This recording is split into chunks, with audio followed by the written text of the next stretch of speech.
Mahigit 40 taon na siyang nag-aayos ng makina nang sabihin ng kanyang amo na masyado na siyang matanda. Lumabas si Lorenzo mula sa garahe, puno ng kahihiyan. Hindi alam na ang mga taong minamaliit siya ay siya ring mga magmamakaawa sa kanya balang araw. Pinunasan ni Lorenzo Rivas ang grasa sa kanyang kamay gamit ang kanyang asul na kamiseta at muling tumuon sa makinang nasa harap niya. Pagkatapos ng 42 taon sa trabahong ito, kayanan niyang matukoy ang problema base lang sa tunog. Ang Scania bus ay may sira sa injector pump. Alam na niya bago pa man niya ito buksan. Ginoong Lorenzo, maaari ba kayong pumunta rito sandali? Tumawag ang boses ng kanyang amo, si Ginoong Ricardo, mula sa loob ng shop. Pero iba ang tono, hindi na kasing palakaibigan at mas malamig. Pinunasan ni Lorenzo ang pawis sa noo gamit ang likod ng kanyang kamay at tinungo ang maliit na opisina sa likod ng workshop. Bagamat 65 taong gulang na siya, malakas pa rin ang kanyang mga kamay at kaya pa niyang gumapang sa ilalim ng mga sasakyan. Ngunit nararamdaman na rin niya ang bigat ng edad sa kanyang mga tuhod kapag matagal siyang nakayuko. "Umupo ka, Lorenzo," sabi ni Ricardo, sabay turo sa isang plastik na upuan sa harap ng magulong mesa. Amoy lumang diesel at panis na kape ang opisina, mga amoy na halos makita na ni Lorenzo sa tagal ng kanyang serbisyo. "Ayos lang po ba ang lahat, Ginoong Ricardo? Yung Scania sa labas, kailangan lang palitan ng injector pump. Kaya ko yang tapusin bukas." Hindi siya tiningnan ni Ricardo. Inayos lang ang ilang papeles. "Lorenzo, labis ang respeto ko sa iyo. Lagi kang masipag, tapat at maaasahan." May kakaibang lamig na dumaan kay Lorenzo. 15 taon na niyang kilala si Ricardo mula nang magsimula siya sa garahe at alam na niya kapag sinimulan ni Ricardo ang usapan tungkol sa respeto, may masamang balita itong dala. Pero hirap na ang shop. Patuloy ni Ricardo, matindi ang kompetisyon, gusto ng mga kliyente ng mabilisang trabaho at kailangan na ng mas modernong kagamitan. Sa wakas ay tumingin si Ricardo. "Alam mo naman siguro, Lorenzo, hindi na katulad ng dati ang panahon ngayon. Ano pong ibig niyong sabihin? Inaayos ko lahat ng makinang pumapasok. Kagabi lang tinapos ko yung makina ng bus para sa tourism company. Ang sabi ng iba, wala na raw pag-asa." "Yun nga ang punto." Umupo si Ricardo ng diretso. "Masyado kang natatagalan sa trabaho. Gusto ng mga kliyente mabilis. Yung mga bata, mabilis silang makatapos." Naramdaman ni Lorenzo ang init ng galit sa dibdib pero pinigilan niya ito. "Ginoong Ricardo, hindi lang bilis ang mahalaga. Ang mahalaga, tama ang gawa. Kapag inayos ko ang isang makina, hindi na yan bumabalik para ipaayos ulit." "Alam ko yan, Lorenzo," tugon ni Ricardo, "pero nagbago na ang mundo. Lahat ngayon, naka-computer na. May electronic diagnostics na, electronic fuel injection, at mga sistemang hindi mo na naiintindihan." "Sinong may sabi na hindi ko naiintindihan?" sagot ni Lorenzo. "Nag-aral ako, sumabay ako. Kumuha pa ako ng kursong electronic injection sa Senai noong 1 taon. Hindi mo ba yun natatandaan?" Napabuntong hininga si Ricardo at bumukas ng drawer. Inilabas ang isang dilaw na sobre at inilapag ito sa harap ni Lorenzo. "Tingnan mo, Lorenzo, wala itong personalan. Isa kang mabuting tao, pero kailangan ko nang i-modernize ang shop. Kumuha ako ng 2 bagong graduate mula technical school. Sanay na sila sa mga bagong sistema." Tinitigan ni Lorenzo ang sobre pero hindi niya ito ginalaw. "Ibig sabihin, tinatanggal niyo ako?" "Tinatapos na kita, Lorenzo, nang may buong respeto at ayos ang lahat. Nasa loob ng sobre ang huling sweldo mo, pati bakasyon at bonus." Bumigat ang katahimikan sa silid. Tumingin si Lorenzo sa kanyang mga kamay, magaspang at puno ng kalyo sa dekadang trabaho. Mga kamay na nakapag-ayos ng libu-libong makina at maraming beses nang nagligtas sa garahe. "Bakit ngayon, Ginoong Ricardo, pagkatapos ng 15 taon dito?" "Dahil mas makakabuti sa lahat," sagot ni Ricardo. "Makakapagpahinga ka na." Makakasama mo na ang pamilya mo, sapat na ang pinaghirapan mo. Dahan-dahang tumayo si Lorenzo. Pahinga! Anong ipangbubuhay ko? May sakit ang asawa ko at mahal ang gamot. Walang trabaho ang anak kong babae at kasama ko sa bahay, kasama ang dalawa niyang anak. Paano ako makakapagpahinga? Muling yumuko si Ricardo. Pasensya na talaga sa kalagayan mo, Lorenzo, pero kailangan ko rin isipin ang negosyo. Yung 15 taon na ibinigay ko rito, yung mga panahong sinagip ko ang shop na to nung hindi mo alam ang gagawin, nung 3 araw akong hindi natulog para lang matapos yung makina ng bus sa oras, wala bang halaga yon? May halaga, sagot ni Ricardo. Kaya nga sinisiguro kong makakaalis kang maayos ang lahat ng bayad. Kinuha ni Lorenzo ang sobre at inilagay ito sa bulsa ng kanyang kamiseta nang hindi binubuksan. Alam mong mahihirapan kayo kapag wala na ako rito. Oo, mabilis yung mga bata pero hindi tinuturo sa eskwelahan ang karanasan. Lorenzo, pakiusap, huwag mo nang pahirapan pa. Desidido na ako. Lumakad si Lorenzo papunta sa pinto pero huminto bago lumabas. Isang tanong lang, Ginoong Ricardo, kung ako ang tatay mo, gagawin mo rin ba ito sa akin sa edad kong ito? Hindi sumagot si Ricardo. Lumabas na si Lorenzo sa opisina. Sa workshop, tinungo niya ang kanyang kabinet ng gamit. Malaki ito at puno ng mga wrench, pliers, multimeter, lahat binili niya sa sarili niyang pera sa loob ng maraming taon. Bawat isa may kasamang alaala ng trabahong matagumpay. Anong balita, Ginoong Lorenzo? Binigyan ka ba ng dagdag sweldo? Biro ni Diego, isa sa mga pinakabatang mekaniko habang nag-aayos ng makina ng Corsa. Hindi rin. Sinimulan ni Lorenzo ang paglalagay ng kanyang mga gamit sa isang kahoy na kahon sa ilalim ng kabinet. Anong ginagawa niyo? Tumigil si Diego at lumapit. Tinanggal ako sa trabaho. Nanahimik ang buong workshop, nagkatinginan ang 5 mekaniko, di makapaniwala. Si Lorenzo ang laging nilalapitan sa pinakakomplikadong problema. Tinanggal ka nila, nabitiwan ni Marco, ang pangalawang pinakamatagal, ang kanyang wrench. Ikaw ang pinakamagaling dito. Sa ngayon, hindi na sapat ang pagiging magaling. Ang mahalaga, bata at mabilis. Patuloy na inayos ni Lorenzo ang kanyang mga gamit, isa-isa niyang inilalagay sa tamang lalagyan. Tanggal man siya, ayaw niyang mag-iwan ng kalat. Hindi ito patas, Ginoong Lorenzo, sabi ni Diego habang umiiling. Kalahati ng alam ko, sa inyo ko natutunan, dagdag ni Marco. At sino na ang aayos ng mga komplikadong kaso ngayon? Katulad nung makina ng Mercedes noong 1 linggo na walang nakaintindi. Kakayanin niyo na yan. Sinara ni Lorenzo ang kahon at binuhat ito. Halos 20 kilo ang bigat, pero buhat niya ito na parang wala lang. Tandaan niyo lang, ang makina hindi lang bakal at turnilyo. May kaluluwa rin yan, at hindi mo maaayos ang kaluluwa sa pagmamadali. Lumakad si Lorenzo papuntang labasan, bit-bit ang kahon.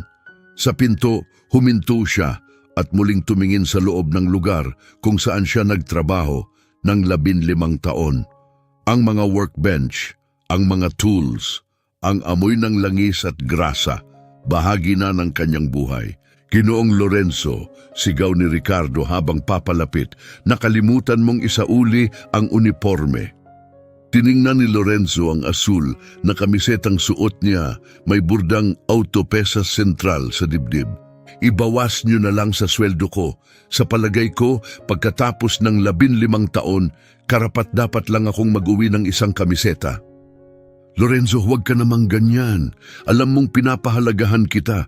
Kung talagang pinapahalagahan mo ako, hindi mo ako tatanggalin sa ganitong edad. Inayos ni Lorenzo ang pagkakabit ng toolbox sa kanyang braso. Pero ayos lang, Ginong Ricardo. Tinuruan na si Lorenzo ng buhay na hindi lahat ng tao ay tumutupad sa salita nila. Lumabas siya ng workshop at naglakad papunta sa hintuan ng bus. Dala ang kanyang toolbox. Wala siyang sariling sasakyan. Sa loob ng maraming taon, umaasa lang siya sa pampublikong transportasyon. Lahat ng kanyang kita ay para sa pamilya. hindi na siya nagkaroon ng pagkakataong bumili ng kahit anong luho tulad ng sasakyan. Habang nakaupo sa bench, binuksan niya ang sobre na ibinigay ni Ricardo. Tama ang bayad, 3 buwang sweldo, bayad sa bakasyon at ang ika-13 sahod. Sa papel, mukhang malaki. Pero alam ni Lorenzo na ilang buwan lang ang itatagal nito sa dami ng kailangang bayaran. 40 minuto bago dumating ang bus. Pagdating nito, sumakay siya dala ang mabigat na toolbox at dumiretso sa likod, gaya ng nakasanayan. Habang umaandar ang bus, nakatingin si Lorenzo sa bintana. Iniisip kung paano niya sasabihin sa asawa ang nangyari.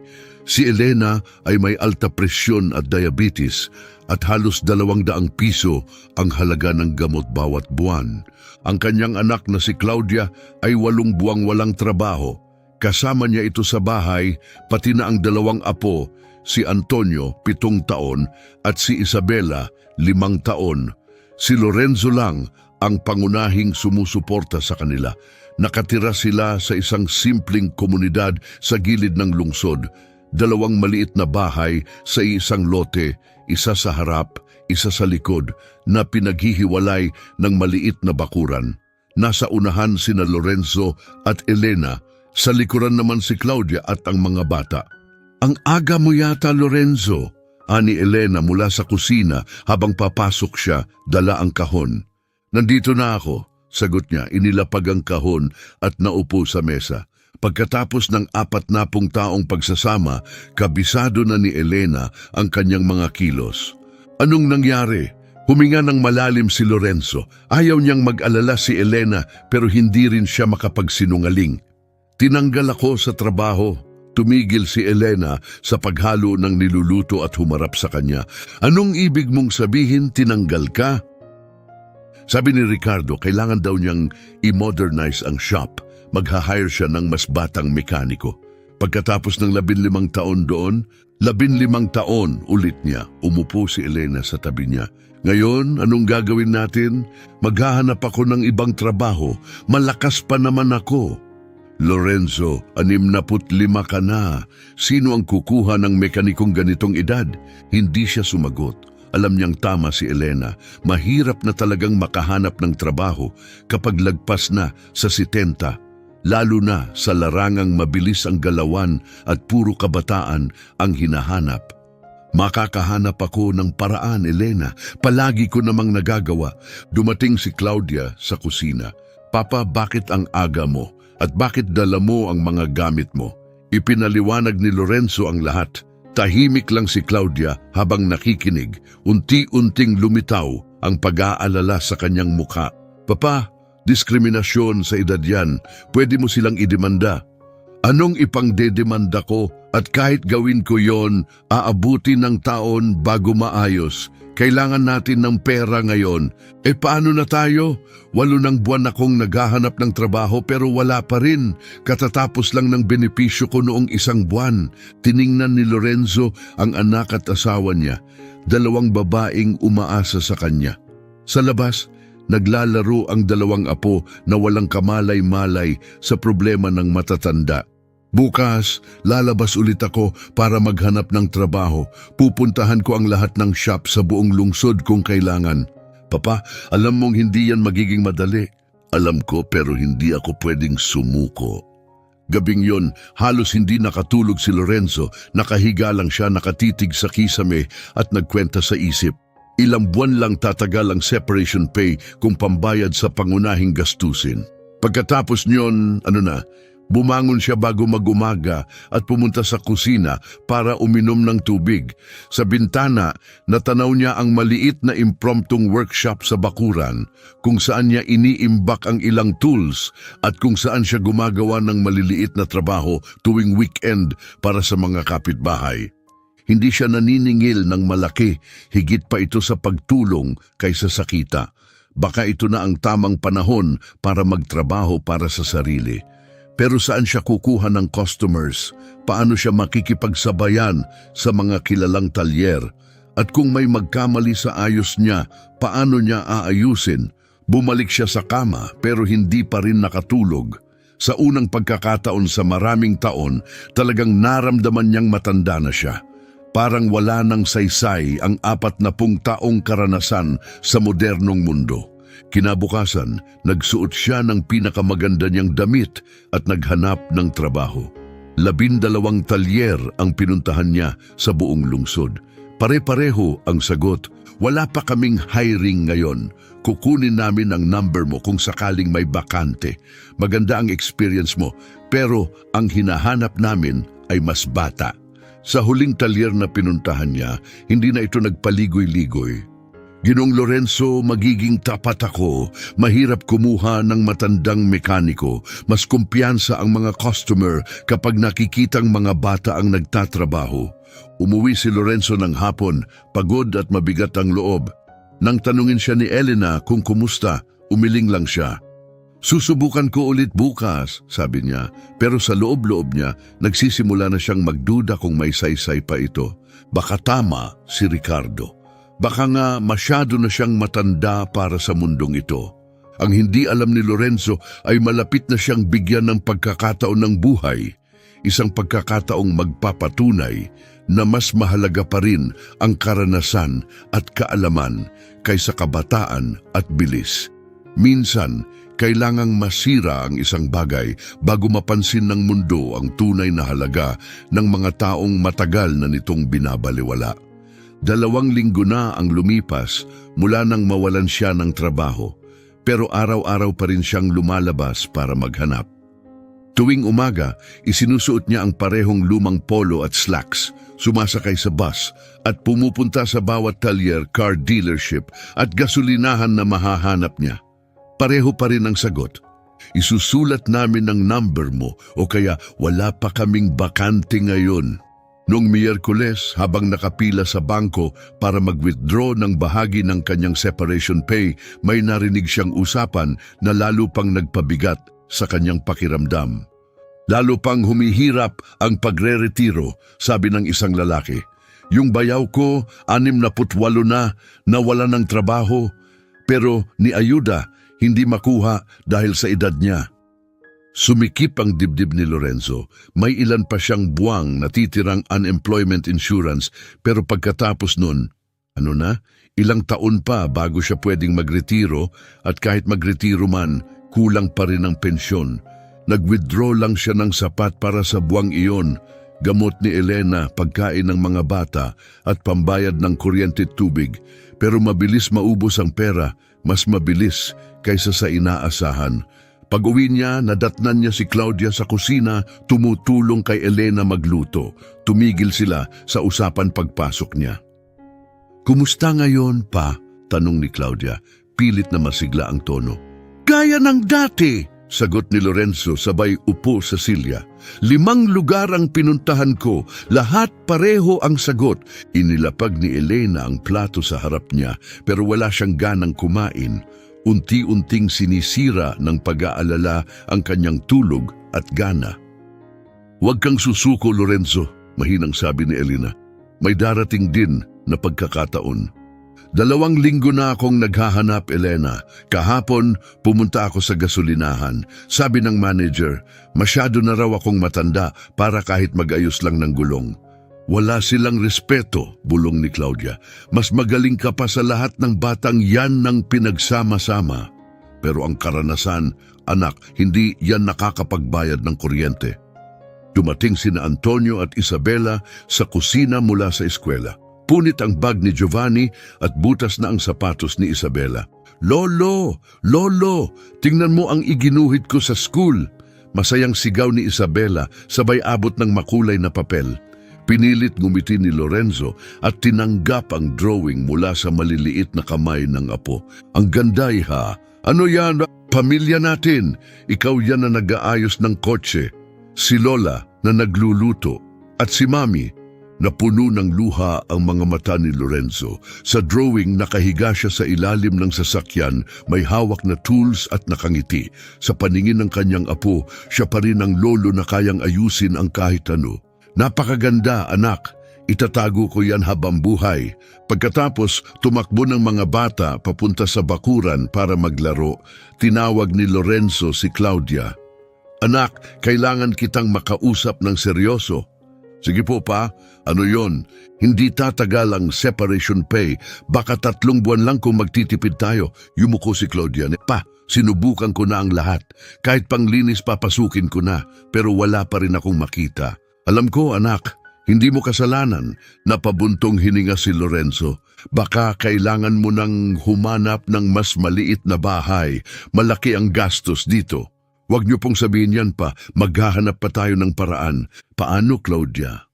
Paano tayo makakahanap ng paraan? 65 na ako, 8 buwan ka nang walang trabaho, at masyado nang may sakit ang nanay mo para makapagtrabaho. Napahinto siya. Ayaw niyang ilabas ang bigat ng loob niya sa anak. Pasensya na, hindi ko sinasadya, nag-aalala lang ako. Panaisip niyo na po ba na magtrabaho kayo ng sarili niyo lang? Mag-ayos sa likod ng bahay? Matagal nang naiisip ni Lorenzo ito, pero pinangungunahan siya ng takot. Paano kung magkamali ako? Paano kung masira ko ang makina ng iba? Wala akong perang pantubos kung may mangyaring mali. Pero pa, mahinang sabi ni Claudia, hindi pa kayo nagkamali kahit kailan. Alam ng lahat dito kung gaano kaganda ang gawa nyo, dagdag pa ni Claudia. At tama siya. Palaging tumutulong si Lorenzo sa kapitbahay at mga kaibigan sa maliliit na ayos. Bihira siyang maningil at kung minsan ay tinatanggihan pa ang bayad. Pero iba na ngayon, kailangan na niyang kumita. Iisipin ko, sagot niya. Kinabukasan, habang umiinom ng kape si Lorenzo, may kumatok sa pinto. Si Ginong Giovanni, kapitbahay na ilang bahay lang ang layo. Lorenzo, narinig kong umalis ka na sa workshop. Totoo ba? Totoo, Ginong Giovanni. Sayang naman, ikaw ang pinakamagaling na mekaniko rito. Pumasok si Giovanni at naupo sa sala. Alam mo, may problema ako. Yung Brasilia ko may kakaibang ingay. Dinala ko na sa 2 talyer pero hindi nila mahanap ang sira. Mabilis ang tibok ng puso ni Lorenzo. Anong klaseng ingay? Parang kalansing kapag lumiliko ako at minsan parang matigas ang manibela. Parang may problema sa steering box o sa pivots. Nagliwanag ang mata ni Lorenzo na miss niya ang ganitong usapan. Gusto mong tingnan ko? Siyempre, magkano ang singil mo? Napahinto si Lorenzo. Hindi siya sanay maningil sa kapitbahay. Sa pagtingin lang, libre. Kapag kaya kong ayusin dito, pag-uusapan natin. Pumunta sila sa garahe ni Giovanni. Naroon ang lumang dilaw na Brasilia Model 1978. Binuhay ni Lorenzo ang makina at nakinig ng mabuti. Saka pinahawak kay Giovanni ang manibela habang pinagmamasdan niya ito. Patayin mo muna, Ginoong Giovanni. Binuksan ni Lorenzo ang hood at sinuri ang mga piyesa. May tagas sa steering box, tuyo na ubos na ang langis, sira na ang retainer dito. Delikado ba? Hindi pa, pero kapag pinabayaan lalaki ang problema, ipinakita niya ang tagas. Kailangan palitan ng retainer at lagyan ng bagong langis. Kaya mo bang ayusin? Mabilis niyang sinuri. May gamit siya at kabisado ang trabaho. Kaya, kailangan ko lang bilhin ng mga piyesa. Magkano lahat? Mga 15 ang retainer, 20 ang langis, tapos labor. Muli siyang nag-alinlangan, hindi niya alam kung paano presyohan ang sarili. 50 lahat, ayos ba? Ayos, kailan mo gagawin? Bibili ako ng piyesa ngayon. Bukas ng umaga aayusin ko. Umuwi si Lorenzo na mas magaan ang pakiramdam kaysa sa mga nakaraang linggo. Hindi man kalakihan ang halaga, pero may saysay. At higit sa lahat, ito'y pagkakataon para gawin muli ang minamahal niyang trabaho. Sinabi niya ito kay Elena at tuwang-tuwa siya na makita ulit ang sigla ng asawa. Oh, kita mo! Pinagkakatiwalaan nila ang gawa mo. Maliit lang na trabaho yon, Elena. Hindi nito masasagot lahat. Pero simula na yan at kapag maganda ang gawa mo, susunod ang iba. Nang hapon ding yon, bumili si Lorenzo ng mga piyesa. Kinabukasan, nasa ilalim na siya ng Brasilia, muling nababalutan ng grasa at nalalanghap ang pamilyar na amoy ng langis at bakal. Parang nabuhay muli ang diwa niya. 2 oras ang tinagal ng trabaho. Paulit-ulit niyang tinesting ang manibela, sinigurong wala ng tagas at nilinis ang paligid. Tapos na, Ginoong Giovanni. Subukan nyo. Binuhay ni Giovanni ang makina at inikot ang manibela, swabe at tahimik. Wala na ang problema. Lorenzo, para kang salamangkero. Yung ibang talyer, sabi palitan daw buong steering box, halos 1,000 piso. Retainer lang yan, sagot ni Lorenzo. Nakangiti. Nagbayad si Giovanni ng 50 piso at nagdagdag pa ng 10 piso bilang tip. Kung magdesisyon kang magtrabaho ng solo, irerekomenda kita sa lahat ng kakilala ko. Maraming salamat, Ginoong Giovanni. Umuwi si Lorenzo na may 60 piso sa bulsa at may taglay na dangal na matagal na niyang hindi naramdaman. Sinalubong siya ni Elena na parang nanalo sila ng jackpot. "Oh, di ba sabi ko sa iyo, gagana yan." Sa mga sumunod na araw, nagsimula ng tumunog ang telepono ni Lorenzo. Talagang ikinalat ni Giovanni ang balita. Kailangan ni Aling Teresa ng bagong preno sa kanyang Gol. Si Ginong Alessandro gusto magpatingin ng kanyang Beetle. Yung panadero, sira ang alternator. Maliliit lang na trabaho, pero masaya si Lorenzo na makabalik sa gawain. Inayos niya ang likod ng bahay, inayos ang mga gamit, at nagtayo ng simpleng workbench. Sa loob ng 1 linggo, nakatapos si Lorenzo ng 8 trabaho at kumita ng halos 300 piso.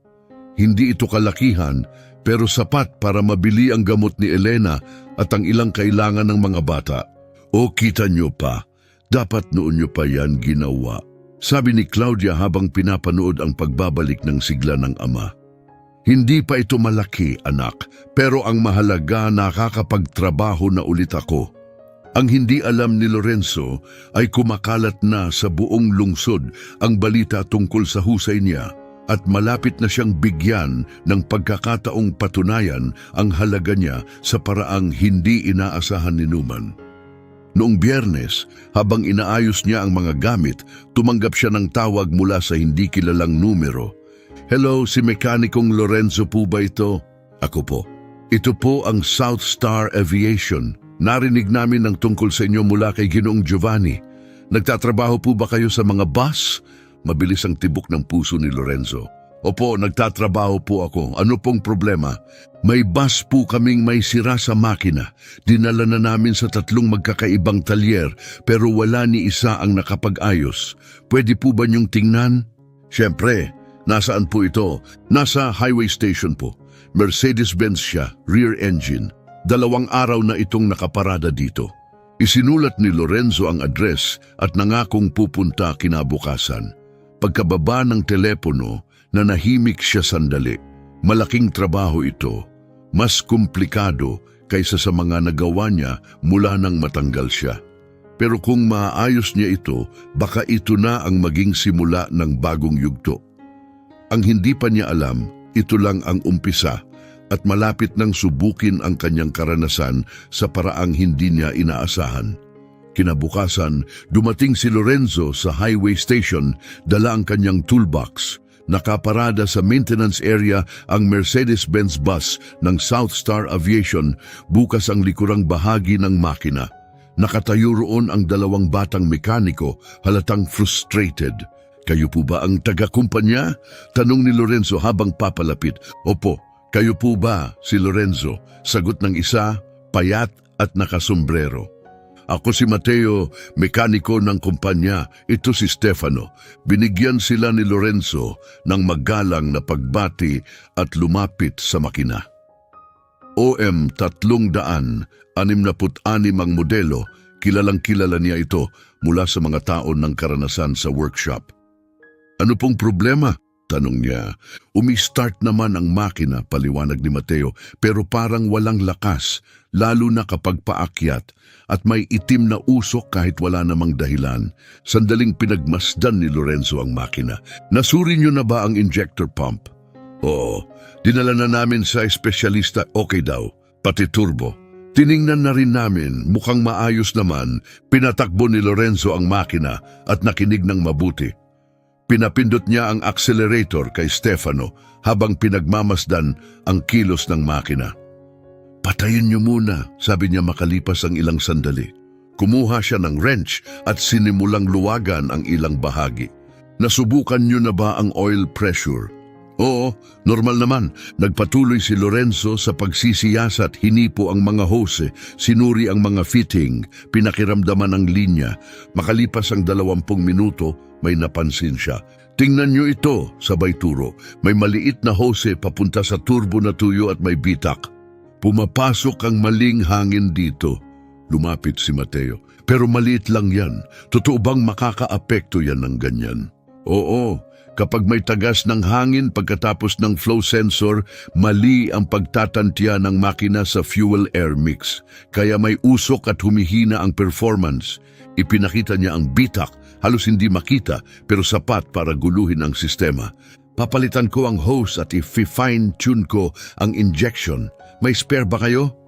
Wala, pero may malapit na tindahan at bukas ito ngayon. Sige, punta tayo. Bumili sila ng hose at agad nagtrabaho si Lorenzo. Pinalitan niya ang sira, inayos ang pump settings at nilinis ang intake. Pagkalipas ng 2 oras, pinaandar nila ang makina. Agad ang pagbabago. Tumakbo ito ng maayos, wala ng usok at balik na ang lakas. Grabe, ani Stefano humanga. Paano niyo nakita yon? Ilang beses na naming tiningnan niyang hose. Karanasan, sagot ni Lorenzo. 42 taong nag-aayos ng makina. Matututo ka talagang pansinin ang maliliit.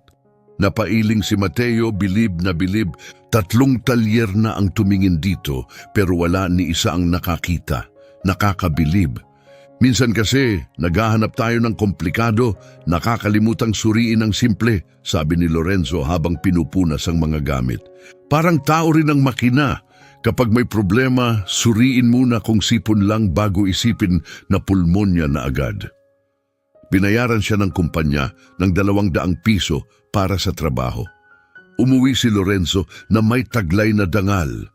Ito na ang pinakamalaking kinita niya mula sa isang trabaho mula nang matanggal siya. Kumusta? Tanong agad ni Elena pagpasok niya. Ayos na ayos. Simple lang ang sira pero walang nakapansin. Ang galing mo Lorenzo, kita mo, may halaga ka pa rin. Lunes ng umaga, muling tumawag si Mateo. Hindi inaasahan ni Lorenzo ang tawag. Ginoong Lorenzo, pwede po ba kayong pumunta agad dito? Siyempre, may problema po ba ulit sa bus? Hindi po, may biyahe kami ngayon, mga negosyanteng taga Sao Paulo. Malaking kliyente, pero may sakit ang lead mechanic namin at wala kaming ibang mapagkakatiwalaan. Mapagkakatiwalaan para saan? Biyahe po ito, 4 na oras papunta sa bayan sa probinsya. Sa ganitong klase ng kliyente, laging may kasamang mekaniko bilang panigurado kung sakaling may masira sa daan. Gusto niyong sumama ako? Napahanga po ang boss namin sa ginawa niyo nung Sabado. Kung okay sa inyo ang trabaho. Hindi na nagdalawang isip si Lorenzo, magandang pagkakataon ito at makatutulong sa kita. Magkano po ang bayad? 300 piso round trip. Halos kasing laki na ito ng 1 linggong sweldo niya dati sa garahe. Gagawin ko po. Magaling. Nandito po kayo bago mag-2:00. Aalis tayo ng 3:00. Naghanda si Lorenzo ng maliit na bag na may kasamang pangunahing tools at pumunta sa istasyon. Bago at komportable ang bus. May aircon at reclining seats. Masaya siyang sinalubong ng driver na si Davide. Kayo po pala ang sikat na mekanikong nag-ayos ng OM 366. Hindi naman sikat, may karanasan lang, sagot ni Lorenzo. Sa loob, may 15 negosyante, edad 40 hanggang 60, mga may-ari ng tech companies, papunta sa pagbisita ng pabrika. Maayos ang simula ng biyahe. Umupo si Lorenzo sa unahan katabi ni Davide at maingat na minamasdan ang dashboard. Wala namang problema sa simula. Makalipas ang 2 oras, pumasok sila sa bahagi ng bundok. Napansin ni Lorenzo ang bahagyang pagbabago sa tunog ng makina. Davide, naririnig mo yon? Wala naman, parang normal lang. Pero mas pinakinggan pa ni Lorenzo. May mahinang irregular na tunog, parang may kumakatok. Tiningnan niya ang dashboard at napansin na unti-unting tumataas ang temperatura. Huminto tayo sa susunod na gasolinahan, sabi ni Lorenzo. Bakit? Mukhang ayos naman ang lahat. Pakiusap lang, mas mabuti ng sigurado. Lumiko si Davide papasok sa isang gasolinahan at agad na bumaba si Lorenzo para suriin ang makina. Binuksan niya ang likurang takip at agad niyang naamoy ang mainit na coolant. May tagas sa radiator, sabi ni Lorenzo. Maliit lang pero meron. Talaga? Bahagya lang naman tumaas ang temperatura. Hindi pa, pero kung itutuloy natin baka kumulo na ito sa susunod na akyatan. Sinek niya ang coolant level, bumababa na. Ang tagas ay mula sa gilid ng radiator. Samantala bumaba na rin ang mga negosyante mula sa bus, halatang nag-aalala sa pagkaantala. Anong nangyayari? Tanong ng isang kalbong lalaki na may salamin. May kaunting tagas sa cooling system, paliwanag ni Lorenzo. Hindi ito malala pero kailangan ayusin. Gaano katagal? Tiningnan ni Lorenzo ang orasan. 4:30 na. Kung may makukuha akong pyesa malapit dito, siguro 2 oras. 2 oras? May mahalagang pulong kami ng 6:00. Sinubukan ni Davide na tawagan ng kumpanya pero walang signal. Malayo na sila sa bayan. Wala bang mas mabilis na solusyon?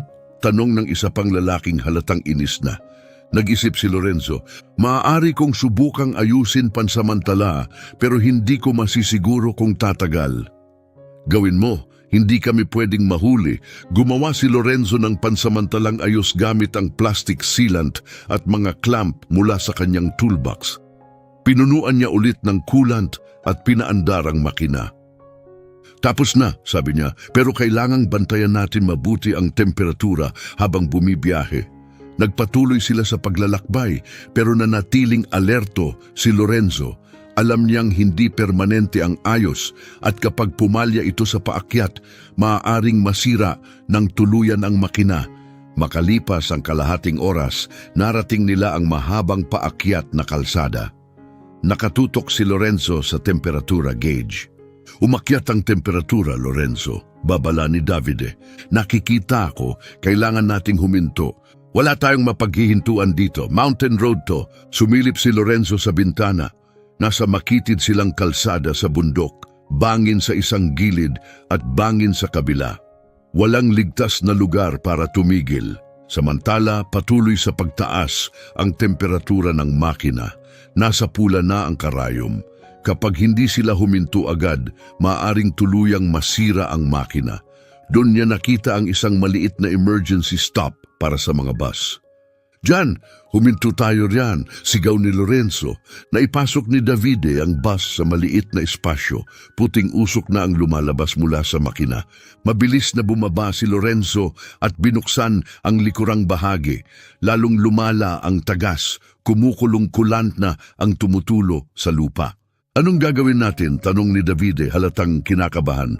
Sandaling tumigil si Lorenzo para tasahin ang sitwasyon. Nasa gitna sila ng bundok, walang repair shop sa paligid, may dalang 15 high-profile na negosyante at isang overheated na makinang malapit ng bumigay. Ito na ang sandali, ang pagsubok sa lahat ng 42 taon niyang karanasan at ang pagkakataon para patunayan na sa oras ng krisis mahalaga ang isang mekanikong may tunay na karanasan. Huminga siya ng malalim at tumingin sa nag-uusok na makina. Nakapaligid sa kanya ang mga negosyanteng halatang balisa. Hindi mapakali si Davide. Ang tanging meron lang si Lorenzo ay ang kanyang basic tools at ang dekadang karanasan. Mga Ginoo, sabi ni Lorenzo habang humaharap sa kanila, lumala ang tagas. Susubukan kong ayusin ito ng permanente, pero aabutin ito ng hindi bababa sa 1 oras. 1 oras? Protesta ng isa, kalbo may salamin. Malalaman ni Lorenzo kalaunan na siya si Dr. Vittorio. May critical kaming pulong. Milyon ang nakataya. Nauunawaan ko, sagot ni Lorenzo kalmado. Pero kung ipagpapatuloy natin ang biyahe, sasabog ang makina. Hindi lang kayo mahuhuli. Maaaring ma-stranded kayo rito ng ilang araw. Agad siyang nagsimula sa trabaho. Pina-cool down niya ang makina. Pagkatapos, tinukoy niya ang sira. Basag na return tube sa radiator, lumala dahil sa pagyanig ng daan. May signal ba kayo? Tanong niya. Wala rito, sagot ng isa. Binuksan ni Lorenzo ang toolbox at nagsimulang mag-improvise. Pinutol niya ang extrang hose na dala niya para sa mga ganitong pagkakataon, kinabitan ng 2 clamp at pinatibay gamit ang high-strength sealant. Habang nagtatrabaho siya, nagtipon-tipon ng mga negosyante at nagbulungan. "Ano ba tong gulo na to?" bulong ng isa. "Kakatawa naman ng kumpanyang to. Dapat nagdala na lang tayo ng sarili nating sasakyan." Lumapit si Dr. Vittorio. "Pasensya na," sabi niya. "Sigurado ba kayong alam niyo ang ginagawa niyo? Hindi kami pwedeng magkamali pa." Tumingala si Lorenzo mula sa kanyang trabaho. "Ginoo, 42 taon na akong mekaniko. Libo-libo na ang inayos kong makina. Pwede kayong magtiwala sa akin." 42 taon? Ilang taon na kayo? 65. Tumaas ang kilay ni Dr. Vittorio. "Nagtatrabaho pa rin kayo? Hindi pa ba kayo retirado?" "Nais ko sanang magretiro, pero may pamilya pa akong kailangang suportahan." Nagpatuloy si Lorenzo sa trabaho, pero napansin niyang muli siyang pinag-uusapan ngayon tungkol sa edad niya. Pagkalipas ng 1 oras at kalahati ng maingat na pagkukumpuni, natapos din ang ayos. Pinuno ni Lorenzo ang radiator, pinaandar ang makina at mabusising tiningnan. Normal na ang temperatura, wala nang tagas. "Tapos na," sabi niya. "Pwede na kayong magpatuloy sa biyahe." Tinesting ni Davide ang throttle, maayos ang tugon ng makina. "Grabe, Ginoong Lorenzo, paano niyo nagawa yon?" "Karanasan," sagot ni Lorenzo, sabay punas sa kanyang mga kamay. Nagpatuloy sila sa biyahe. Mahigpit ang pagbabantay ni Lorenzo sa lahat ng gauge, pero naging maayos ang lahat. Dumating sila sa destinasyon ng 1 oras lang ang naging delay. "Nakarating tayo, may oras pa," sigaw ni Dr. Vittorio. Nagmadaling bumaba ang mga negosyante, pero ilan sa kanila ay huminto para pasalamatan si Lorenzo. "Salamat, Ginoong Lorenzo, iniligtas niyo ang araw namin." "Napakahusay niyo po." Si Dr. Vittorio ang huling bumaba. "Lorenzo, patawad kung nagduda ako kanina. Napakahusay ng pagkakagawa niyo." "Walang problema, Doktor. Naiintindihan ko naman ang pag-aalala niyo. Pwede ba akong magtanong ng personal?" "Siyempre." "Paano nangyari na ang isang mekanikong kasinggaling mo ay freelance lang ang ginagawa? Dapat nagtatrabaho ka sa isang malaking kumpanya." Napabuntong hininga si Lorenzo. "Tinanggal ako sa shop kung saan ako nagtrabaho ng 15 taon. Sabi nila, masyado na raw akong matanda." Namangha si Dr. Vittorio. "Matanda? Kakasolve mo lang ng problema na hindi nalutas ng 3 magkakaibang talyer. Wala ni isang batang mekaniko ang kayang gawin yon." Ganyan na talaga ngayon. Parang mas pinahahalagahan na ng mundo ang kabataan kaysa karanasan. Inabot ni Dr. Vittorio ang kanyang business card mula sa bulsa. "Lorenzo, may ilang kumpanya ako. Isa roon ay may fleet ng mga truck. Gusto kitang alukin ng full-time na posisyon bilang maintenance supervisor." Kinuha ni Lorenzo ang card, halos hindi makapaniwala sa naririnig. "Talaga po? Talagang totoo?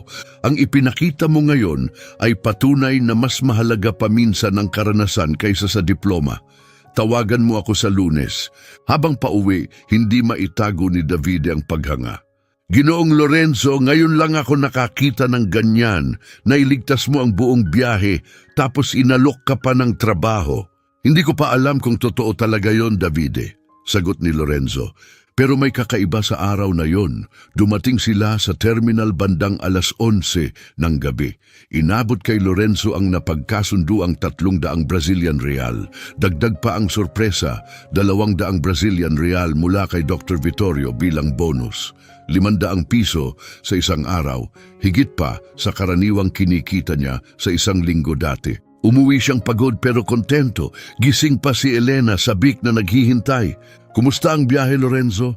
"Iba, hindi ko maipaliwanag." Umupo siya at ikinuwento ang buong nangyari. "Napakaganda naman, mahal ko," sabi ni Elena, nakangiti. "Kita mo, may halaga ka pa rin. Nakita nila kung ano ang kaya mong gawin." "Parang hindi pa rin ako makapaniwala," sagot ni Lorenzo. "Hintayin na lang natin kung tatawag talaga siya." Pagdating ng Lunes, nag-aayos si Lorenzo ng mga gamit sa bakuran nang tumunog ang telepono.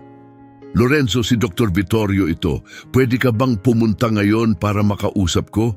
Mabilis ang kabog ng dibdib ni Lorenzo. Opo, anong oras po? 2:00. Isesend ko ang address sa text. Isinuot ni Lorenzo ang pinakamaayos niyang damit at tumungo sa lugar. Isang matayog at magarang gusali sa gitna ng lungsod. Pangalan ng kumpanya, Transportes Vittorio Castillo. Personal siyang sinalubong ni Dr. Vittorio. Lorenzo, salamat at pumunta ka. Maupo ka. Mag-usap tayo. Malawak ang opisina, may tanawing nakikita ang buong lungsod. Medyo nailang si Lorenzo sa kaayusan ng paligid. Nakausap ko na ang mga kasosyo ko, sabi ni Dr. Vittorio. Impresyonado silang lahat sa nangyari noong biyahe. Maraming salamat po, mahinang sagot ni Lorenzo. Gusto kitang ialok sa posisyon bilang Fleet Maintenance Supervisor. May 80 sasakyan kami, bus, truck at van. Kailangan ko ng maasahan at bihasang tagapamahala ng maintenance team. Nanlaki ang mata ni Lorenzo. At ang sahod po, 3,000 piso kada buwan kasama ang benepisyo. Kasama po ba ang pamasahe, pagkain at insurance? Sandaling natahimik si Lorenzo. Hindi siya makapaniwala. Mas malaki pa ito sa dati niyang kita at may respeto at tiwala pa. Doktor, hindi ko po alam kung ano ang sasabihin ko. Mas higit pa ito sa inasahan ko. Lorenzo, ang karanasan mo ay walang kapantay. Nakita ko kung paano ka nanatiling kalmado sa gitna ng krisis at naayos mo ang problemang hindi nalutas ng iba. Ikaw ang klase ng taong kailangan ko. Kailan po ang simula? Tanong ni Lorenzo. Sa susunod na Lunes, kung tatanggapin mo. Iniabot ni Lorenzo ang kanyang kamay. Tinatanggap ko po. Ngumiti si Dr. Vittorio at nakipagkamay. Welcome sa team, Lorenzo. Lumabas si Lorenzo ng gusali na parang lumulutang. Pagdating niya sa kalsada, agad niyang tinawagan si Elena. Elena, nakuha ko, full-time job, maayos ang sweldo at legal ang lahat. Totoo ba yan, Lorenzo? Salamat sa Diyos. Kwento mo lahat. Ikinuwento niya ang bawat detalye habang umiiyak si Elena sa tuwa sa kabilang linya. Pagdating niya sa bahay, naghihintay ang buong pamilya para magdiwang. Nagluto si Claudia ng cake. May mga placard ang mga bata. Si Lolo Lorenzo ang pinakamagaling na mekaniko sa buong mundo, sigaw ni Isabela habang yumayakap sa kanya. Si Lolo nagtatrabaho na sa malaking kumpanya, dagdag ni Antonio, proud na proud. Gabing yon halos hindi makatulog si Lorenzo sa sobrang tuwa. Matapos ang mga linggong puno ng lungkot at panghihina, muli niyang nabawi ang kanyang dangal. Noong Sabado, nagtungo siya sa Central Bus Station para ibalita sa dating mga kasamahan. Naabutan niya sina Diego at Marco na nakaduty. Ginoong Lorenzo, kumusta na po? May nahanap na po ba kayo? Tanong ni Diego. Meron. Ako na ngayon ang bagong maintenance supervisor. Grabe. Ang galing niyo po. Magkano po ang sahod? 3,000 piso. Kasama ang benepisyo, sagot ni Lorenzo. Napahinto si Marco sa ginagawa. 3,000? Masigit pa yan sa doble ng kinikita namin dito. Eksakto, sagot ni Lorenzo. Minsan, yung pinakamahihirap na sandali ang nagtutulak sa atin sa mas maganda. Biglang lumabas si Ricardo mula sa opisina at nakita si Lorenzo nakausap ang mga mekaniko. Lorenzo, anong ginagawa mo rito? Napadaan lang ako para magpaalam sa mga kaibigan ko, Ginoong Ricardo. May bago na akong trabaho. Naging interesado ang itsura ni Ricardo. Saan? Transportes Vittorio Castillo.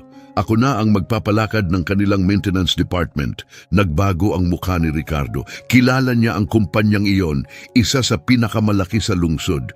Supervisor at ang sahod. 3,000. May benepisyo pa. Nagkatinginan sila, halata ang pagkailang ni Ricardo. Lorenzo, kung sakaling gusto mong bumalik, pwede tayong mag-usap, baka maiba natin ang posisyon mo. Salamat po, Ginoong Ricardo, pero hindi na po ako interesado. Pwede rin naming taasan ang sahod mo. Hindi na rin po.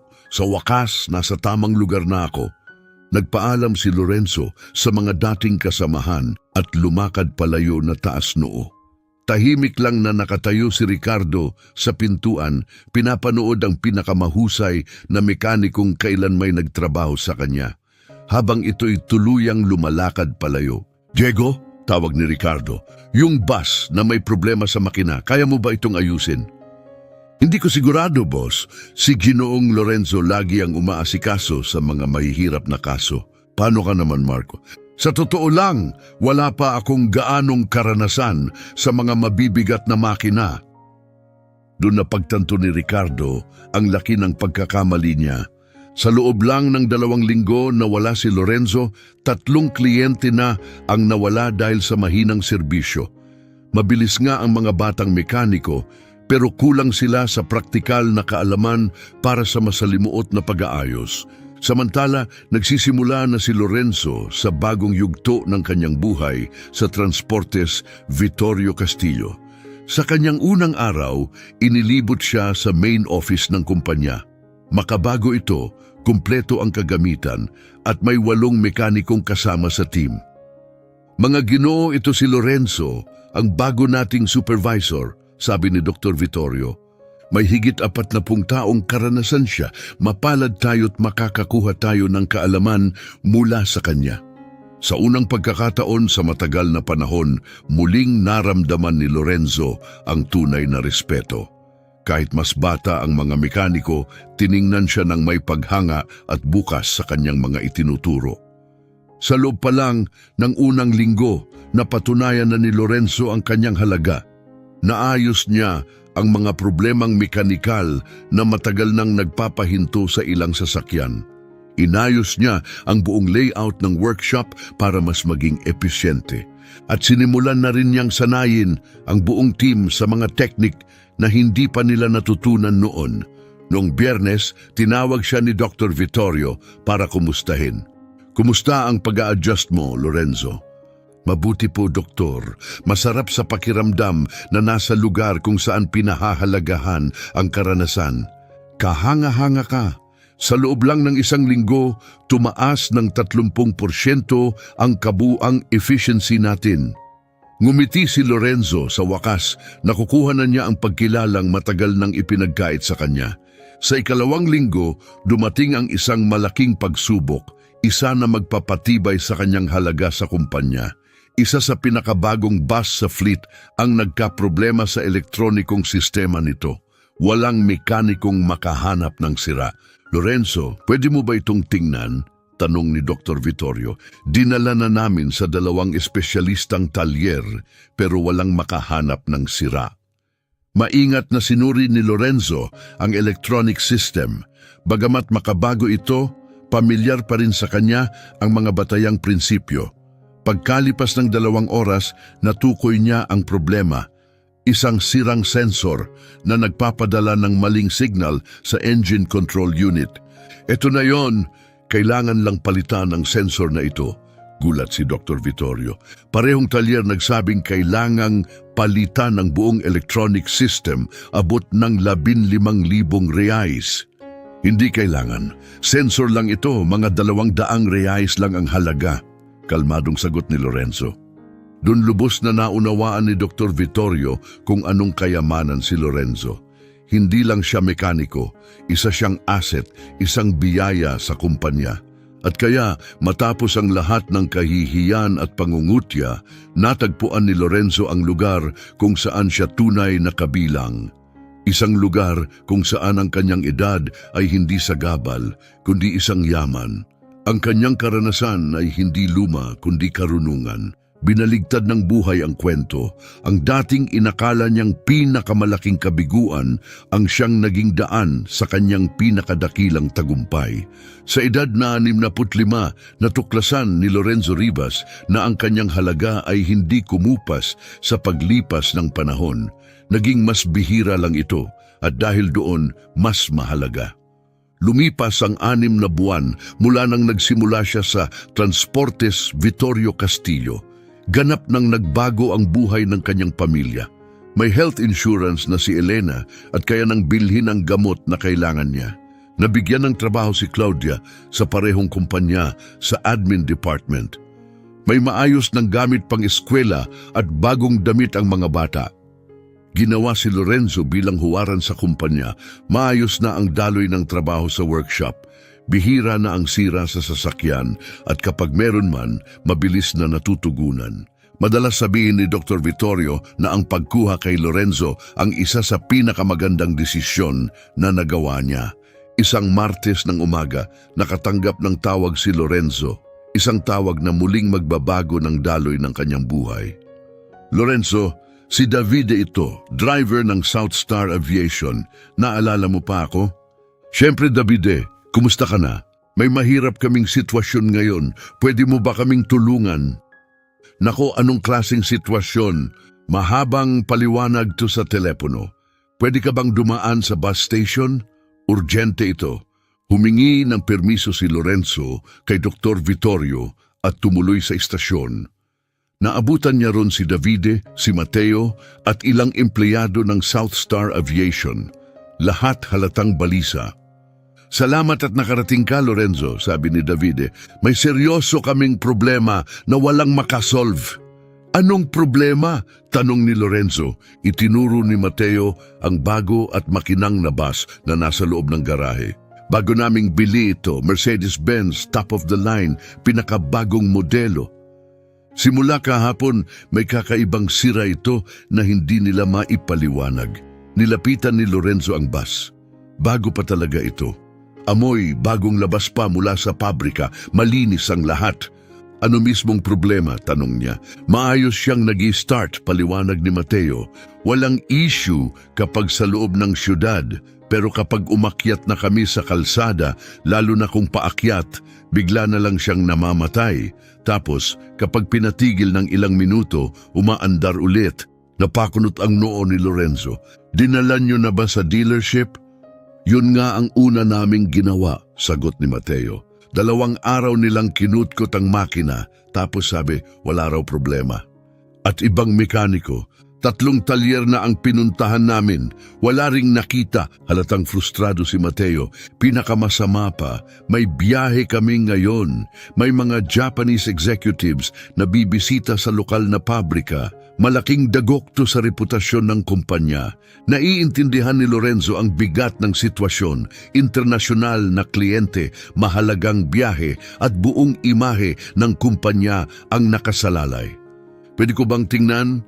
Pakiusap. Kailangan talaga namin ng tulong, sabi ni Davide. Kinuha ni Lorenzo ang kanyang mga tools at sinimulan ang pagsusuri sa bus. Puno ito ng pinakabagong teknolohiya, komplikadong electronics at advanced fuel injection. Pero alam ni Lorenzo, sa ilalim ng lahat ng iyon, ang prinsipyong mekanikal ay pareho pa rin. Pinatakbo niya ang makina at nakinig, maayos ang tunog. Humingi siya ng test drive sa loob ng lungsod, muli walang problema. Sa highway lang, lumalabas ang problema, lalo na kapag paakyat? Tanong ni Lorenzo. Eksakto, sagot ni Mateo. Sandaling nag-isip si Lorenzo. Subukan natin ito. Pwede ba nating isimulate ang paakyat na kalsada ngayon? Paano yon? Tanong ni Mateo. Gamitin natin ang rampa o preno para pilitin ang makina, parang umaakyat sa matarik na daan. Inilipat nila ang bus sa isang rampa malapit sa highway exit. Inutusan ni Lorenzo ang driver na mag-accelerate na parang paakyat habang nakaapak sa preno para dagdagan ang resistance. Pagkalipas ng 5 minuto ng matinding pressure sa makina, lumitaw ang problema. Bigla itong namatay. Agad binuksan ni Lorenzo ang hood at nagsimulang magtrabaho. Sinuri niya ang fuel pressure, mga sensor at electronic system. Lahat ay mukhang normal. Pero may naamoy siyang kakaiba, mahina pero malinaw na amoy ng gasolina. May flashlight ba kayo? Tanong niya. Humiga si Lorenzo sa ilalim ng bus at sinuri ang fuel lines. Mahirap makita pero pagkalipas ng ilang minuto may napansin siya. Nahanap ko na. Tumayo siya at itinuro ito. Tingnan niyo itong fuel line na to may maliit na tagas. Halos hindi mo mapansin pero kapag nabibigatan ng makina, lumalaki ang tagas dahil sa vibration. Nakakapasok ang hangin sa fuel system. Lumapit si Mateo. Pero sobrang liit lang ng sira. Pwede ba talagang magdulot ng ganitong problema? Oo. paliwanag ni Lorenzo.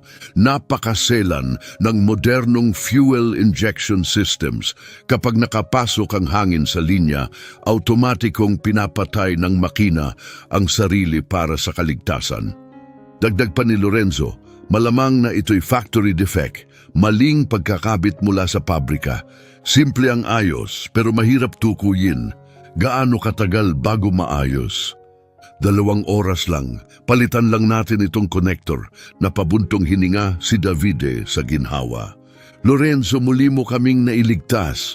Kung nangyari ito sa gitna ng biyahe, malaking perwisyo sana. Pero dahil sa iyo, naagapan. Agad nagsimula si Lorenzo. Maingat at may kasanayan niyang pinalitan ng sira. Sinubok ang lahat at nagsagawa ng ilang road test. Maayos na umandar ang bus. Tapos na, sabi ni Lorenzo. Pwede na kayong bumiyahe ng maayos. Nagbayad ang kumpanya ng 1,000 real para sa serbisyo.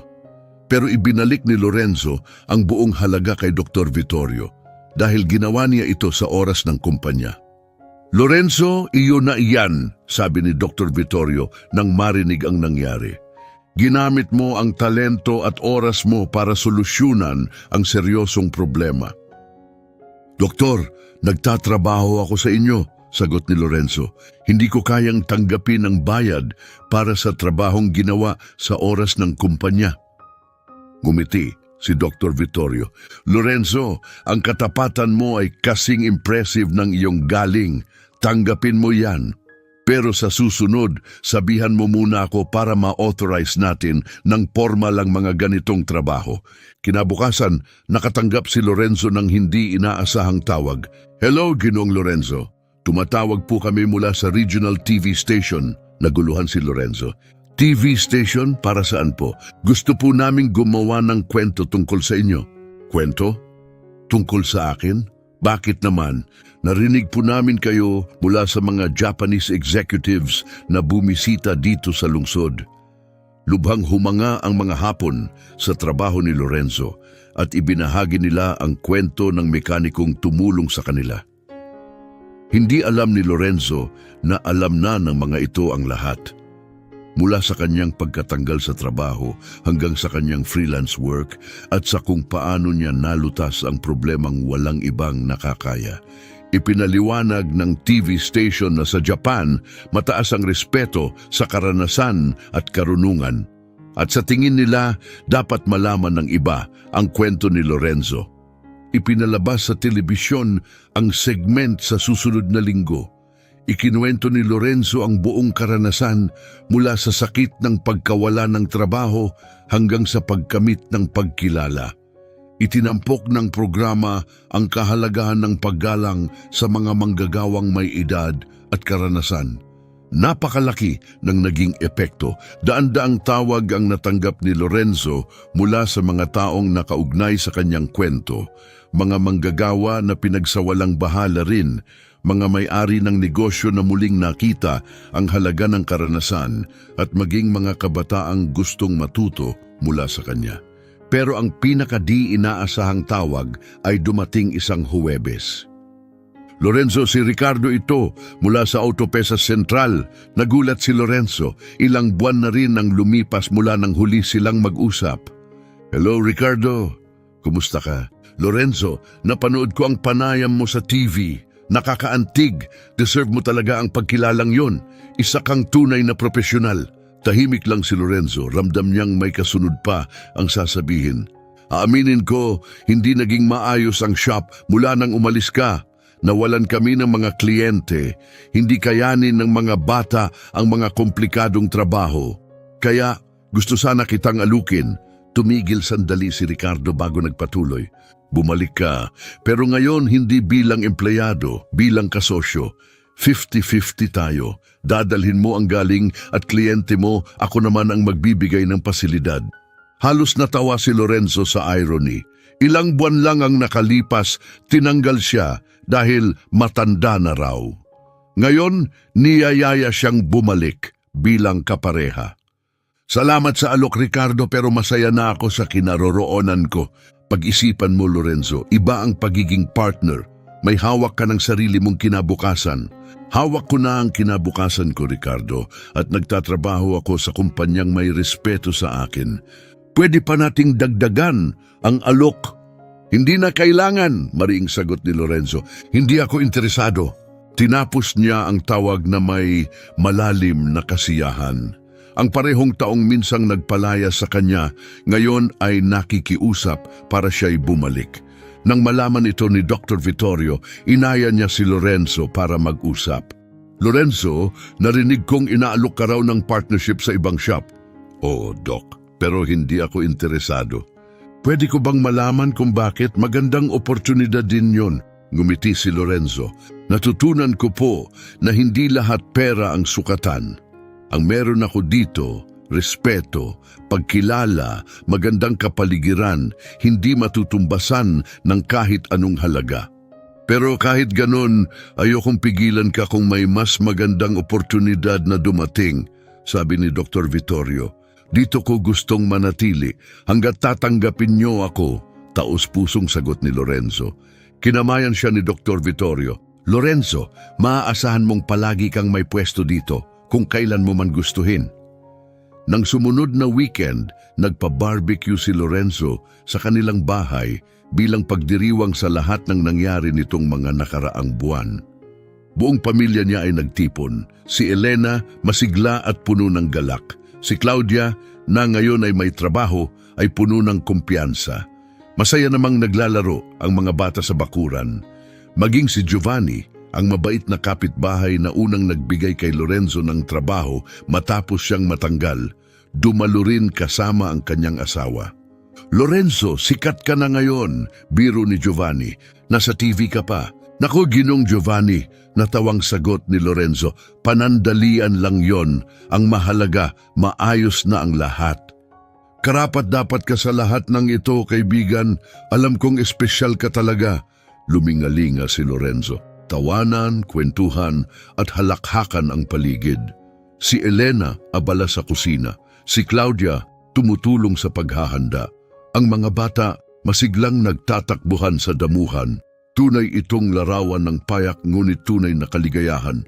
Lolo, aalis na ako, sigaw ni Isabela habang tumatakbo palapit. Malulungkot ka na naman? Tanong niya habang umakyat sa kandungan nito. Bakit mo nasabi yan, iha? Kasi dati lagi kang mukhang nag-aalala. Pero ngayon, palagi ka nang nakangiti. Mahigpit na niyakap ni Lorenzo ang kanyang apo. Tama siya. Matagal-tagal ding pasan ni Lorenzo ang lungkot at bigat sa dibdib. Pero ngayon, kapayapaan at pasasalamat na lang ang nararamdaman niya. Hindi na ako malulungkot, prinsesa. Masaya na si Lolo ngayon habang pinagmamasdan ang pamilya niyang sabay-sabay na nagkakasiyahan. Napaisip si Lorenzo kung paanong nagbago ang lahat. Ang inakala niyang pinakamadilim na yugto ng kanyang buhay, ang mapatalsik ng napakahamak, ay naging simula pala ng isang napakalaking biyaya. Isang taon na ang lumipas mula nang ipalabas ang panayam sa telebisyon. Si Lorenzo ay hindi na lang basta mekaniko. Isa na siyang iginagalang at hinahanga ang tao sa komunidad. Siya'y naging simbolo ng katatagan at dangal. Dumagsa ang mga imbitasyon mula sa mga paaralan at kumpanya. Hinihiling siyang magsalita tungkol sa kahalagahan ng karanasan, lalo na ng mga manggagawang may edad. Sa Transportes Vittorio Castillo, ang kanyang kontribusyon ang nagtulak sa kumpanya upang maging nangunguna sa larangan ng maintenance. Lumago ang negosyo at nadagdagan ang mga sasakyan. Si Lorenzo ay na-promote bilang General Manager of Maintenance. Kasama ng bagong posisyon ang malaking aumento sa sweldo. Isang umuulang Huwebes, nakatanggap si Lorenzo ng isang tawag na lubhang tumimo sa kanyang puso. Professor Lorenzo, tumatawag po ang Sinai Regional. Professor, parang mali yata ang tinawagan niyo, sagot ni Lorenzo naguguluhan. Hindi po, Ginong Lorenzo. Kayo po talaga ang hinahanap namin. Gusto po sana naming kayong imbitahan na magturo sa aming technical course para sa automotive mechanics. Natigilan si Lorenzo. Magtuturo? Pero wala po akong training bilang guro. Ginoo, higit pa sa diploma ang meron kayo, tunay at malalim na karanasan. Kailangan namin ng taong kayang magturo ng praktikal na kaalaman sa aming mga estudyante. 2 gabi kada linggo ang alok. Hindi raw kalakihan ang bayad, pero higit pa roon ang naging epekto nito kay Lorenzo. Ang pagkakataong maibahagi ang kanyang kaalaman ay higit pa sa pera. Pwede ko po bang pag-isipan muna? Tanong niya. Siyempre, pero sana'y pumayag kayo. Ibinahagi ni Lorenzo ang alok kay Dr. Vittorio. Laking gulat niya nang hindi lang ito pumayag, kundi may inialok pang mas maganda. Lorenzo, paano kung makipag-partner tayo sa Senay? Pwede nilang i-intern ang mga estudyante rito at gamitin mo ang ating pasilidad para sa klase mo. Talaga po, Doktor? Pabor kayo rito? Oo naman, isa yang magandang paraan para makapag-ambag at makapagsanay ng mga bagong profesional. Tinanggap ni Lorenzo ang alok at nagsimulang magturo. Sa unang araw ng klase, tumayo siyang medyo kabado sa harap ng 20 estudyanteng sabik matuto. Ang pangalan ko ay Lorenzo Rivas, 43 taon na akong nagtatrabaho sa makina. Wala man akong diploma, pero may dala akong karanasang hindi kayang ituro ng alinmang paaralan. Tahimik ang klase habang ibinabahagi ni Lorenzo ang kanyang kwento, ang mga unang trabaho, mga pagkakamali, mga aral at mga pagsubok. Ang una niyong kailangang maintindihan, sabi niya, ay hindi lang basta pagpapalit ng piyesa ang pagiging mekaniko. Kailangan mo ring kilalanin ang ugali ng bawat makina. Binuo niya ang isang kakaibang estilo ng pagtuturo, pagsasanib ng teorya at praktikal na pag-aaral. Dinadala niya ang mga estudyante sa aktwal na workshop ng Transportes Vittorio Castillo. Ipinapakita ang mga totoong problema at tinuturuan silang makinig sa tunog ng makina upang malaman ang sira. Professor Lorenzo, tanong ng isang estudyante, paano niyo po nalalaman ang sira kahit hindi na kaya ng iba? Karanasan, iho, at pasensya. Sa panahong ito, lahat minamadali. Pero tulad ng tao, ang mga makinang maganda ay kailangan ng oras at pag-aaruga. Naging pinakasikat ang klase ni Lorenzo sa buong Sinay. May mga estudyante pang nanggagaling sa kalapit na bayan para lamang matuto sa kanya. Sabay sa kanyang pagsikat bilang guro ay lumago rin ang kanyang pamana bilang mekaniko. Isa sa mga estudyante niya ay si Daniel Castillo, 17 taong gulang, mula sa isang mahirap na pamilya na halos hindi makapagpaaral. Isang araw pagkatapos ng klase, naiwan si Daniel. Professor, pwede po ba akong magtanong personal lang po? Sige lang anak, paano niyo po nagawang magpatuloy pagkatapos niyong mawalan ng trabaho? Kasi po, nawalan ng trabaho si Papa. Pakiramdam niya, wala na siyang silbi. Parang wala na siyang halaga. Tinitigan ni Lorenzo ang binata at nakita niya ang parehong sakit na minsang naramdaman niya. Daniel, tandaan mo ito. Ang edad mo, ang trabaho mo, ang sitwasyon mo ngayon, wala ni isa sa mga yan ang tunay na batayan ng halaga mo. Ang tunay na sukatan ay kung handa kang matuto at hindi sumusuko. Pero ang hirap po, sagot ni Daniel. Lahat sinasabi sa kanya matanda na siya. Wala na raw siyang magagawa. Umupo si Lorenzo sa tabi niya. Alam mo, kadalasan, ang mga nagsasabi ng ganyan ay sila ring unang lalapit sa iyo kapag kailangan nila ng tulong. Gusto mo ng halimbawa? Ikinuwento niya ang tungkol kay Ricardo, ang dating among nagtanggal sa kanya pero kalaunan ay bumalik upang alukin siyang maging kasosyo sa negosyo. Bumalik ka ba? Tanong ni Daniel. Hindi. Dahil napagtanto ko ang isang mahalagang bagay, hindi nakabase ang halaga mo sa sinasabi ng iba. Nanggagaling ito sa kaalaman mo sa sarili mong kakayahan. Agad na naging isa sa pinakamahuhusay na estudyante si Daniel. May likas siyang talino at matinding kagustuhang matuto. Sinimulan pa siyang turuan ni Lorenzo tuwing weekend, libre. Professor, bakit niyo po ginagawa ito para sa akin? Minsang tanong ni Daniel. Dahil may gumawa rin nito para sa akin noon, ganito nabubuhay ang kaalaman, ipinapasa sa iba. Isang araw, dumating si Daniel sa klase na namumugto ang mga mata. Professor, sinubukan pong maghanap ng trabaho ni Papa ngayong araw. Tinawanan lang siya. Sinabihang matanda na raw. Napangiwi si Lorenzo. Alam na alam niya ang sakit ng ganong karanasan. Daniel, gusto bang makausap ako ng tatay mo? Opo, napanood po niya kayo sa TV. Sabi niya humanga po siya sa inyo. Nang Sabado, pinuntahan ni Lorenzo ang bahay ni Daniel upang makilala ang pamilya nito. Payak ang tahanan, nasa isang lugar na kahalintulad ng dati niyang tinitirhan. 8 buwan nang walang trabaho si Paulo, ang ama ni Daniel. Isa rin siyang mekaniko. Ginoong Lorenzo, malaking karangalan po na nandito kayo, sabi ni Paulo, nanginginig ang boses sa emosyon. Akin ang karangalan, Paulo. Si Daniel ay isa sa pinakamagaling kong estudyante. Hindi po siya tumitigil sa kakakwento tungkol sa inyo. Sabi niya, binago niyo ang buhay niya. Tiningnan ni Lorenzo ang paligid. Sa kabila ng hirap, ramdam niya ang tatag, pagkakaisa at dignidad ng pamilya. Paulo, may alok ako para sa iyo. Alok. Kailangan ko ng assistant sa Senay para tumulong sa praktikal na bahagi ng klase. Hindi kalakihan ang bayad, pero magandang simula ito. Puno ng luha ang mata ni Paulo. Totoo po, gagawin niyo to para sa akin. Ginagawa ko ito para sa ating dalawa. Kailangan ko ng tulong at ang karanasang tulad ng sayo bihira.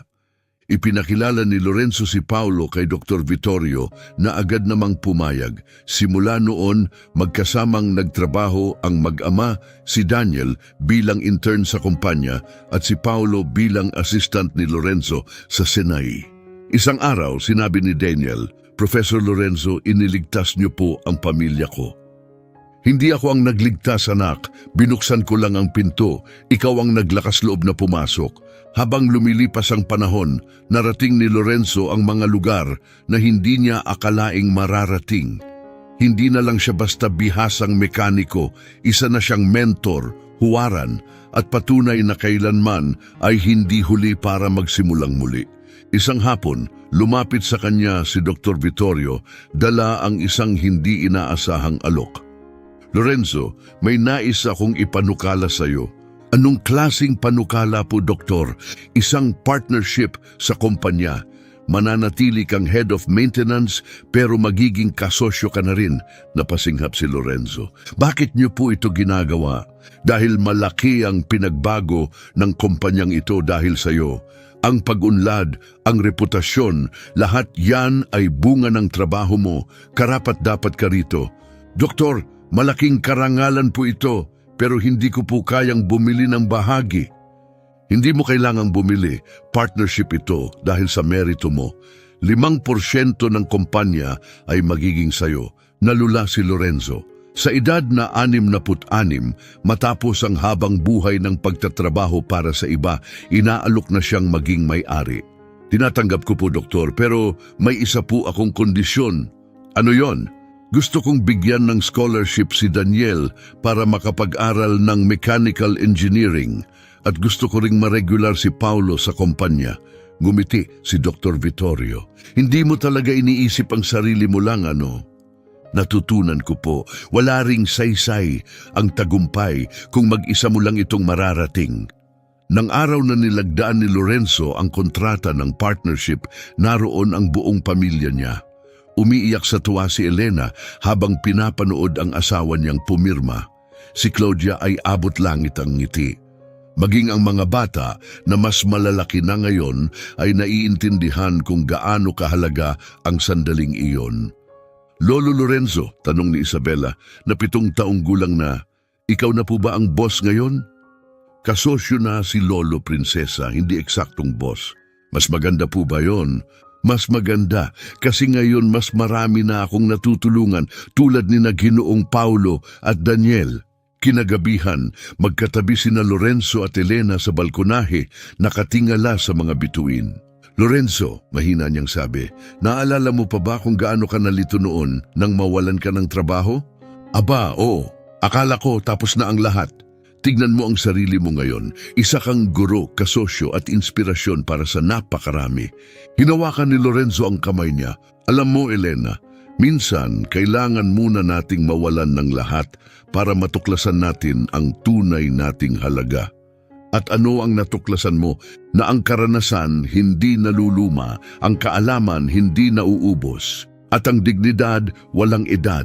Kinabukasan linggo, nasa likurang bahagi ng bahay si Lorenzo sa maliit niyang workshop na ginawa na niyang parang museo ng mga lumang gamit. Dumating si Daniel para sa huling pribadong aralin bago siya magsimula sa kolehiyo. Professor, pwede po ba akong magtanong? Huling tanong na po. Huli? Hindi Daniel, malaya kang magtanong kahit kailan.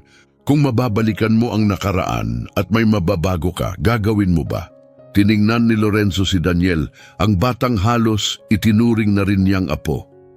Hindi hiho, wala akong babaguhin kahit yung araw na natanggal ako sa trabaho. Dahil yun ang nagturo sa akin ng isang mahalagang aral na ang tunay nating halaga ay hindi nakabase sa sinasabi ng iba, kundi sa kung anong kaya nating likhain gamit ang sarili nating mga kamay. At kung may tumawag sa iyo ngayon na matanda ka na, tanong ni Daniel. Ngumiti si Lorenzo, malumanay at may pagmamahal. Sasagutin ko siya ng salamat. Ang pagiging matanda ay ibig sabihin ako'y nabuhay, natuto at nag-ipon ng karunungan. At higit sa lahat, narito pa rin ako. Handa akong ipasa ito sa iba. Sa edad na 66, natutunan ni Lorenzo Rivas na ang tunay na pagre-retiro ay hindi nangangahulugang paghinto sa trabaho. Ibig sabihin nito ay pagsisimula ng trabahong may tunay na halaga. Ang pagtuturo, ang pag-iiwan ng pamana, ang paggawa ng kabutihan sa mundo kahit sa simpleng paraan.